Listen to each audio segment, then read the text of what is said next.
Hey guys, Jared Charlie from Auto Fidelity here. Today we're going to look at this 300 series. We've just retrofitted with Ghost Immobiliser. We've actually done a tracking system and a dash cam as well, but we're mainly going to look at the Ghost in this video. So, foot on the brake, push start. All right, we see dash cam telling us ignition's on, but the car will not start.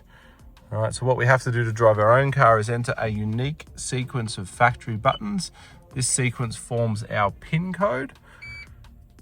All right, we see there, we get the visual and audible representation that the code has been received. Foot on the brake again, push start, engine turns on, and we can drive off as normal. Really nice, neat solution. This protects from all types of theft. The only way they're going to get this thing is on the back of a tow truck, hence the tracking system. Once again, Jared Shelley, Auto Fidelity.